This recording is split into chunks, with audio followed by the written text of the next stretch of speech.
Well, Glyn Hodges, on the balance of play, was that harsh defeat here today? Oh, massively. Massively. We're scratching our heads. You know, the performance first half was excellent, right from the first minute to the last. All right, we had a blip with the 5 minutes when we were waiting for Mads if he was going to come back on with a stitching or not, with a cut. Unfortunately, we couldn't stop the bleed, so therefore you're not allowed on the field of play. So we made the sub. Maybe that's something we could look at a little bit quicker, but with so early in the game and with the subs, you don't want to use your subs up too early. But in that 1 5-minute spell, I thought we held out a little bit, and then obviously we were a bit light in the box, and they made it pay.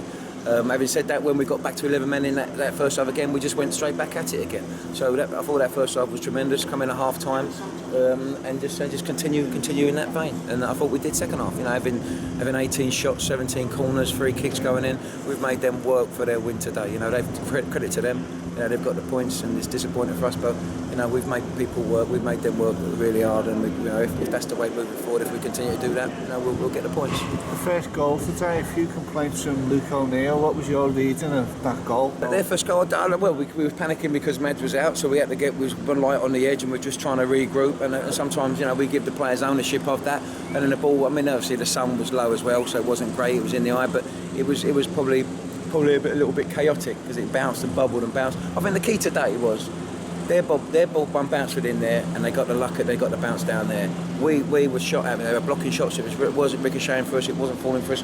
And some days you have that. You know, they got the rub of the green today, and we never. But I thought the performance. I'm proud of them, and it's a great response from last week.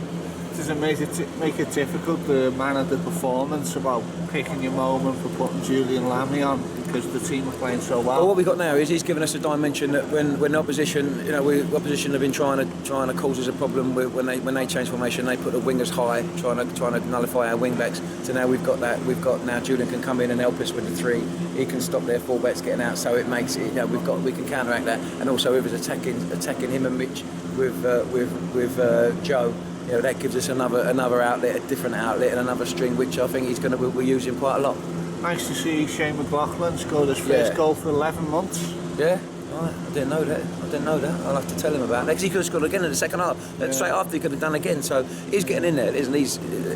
He's done great playing there. It's not his position, we know that, but you know, he's quick and he's alright and he's a great kid and he deserved his goal.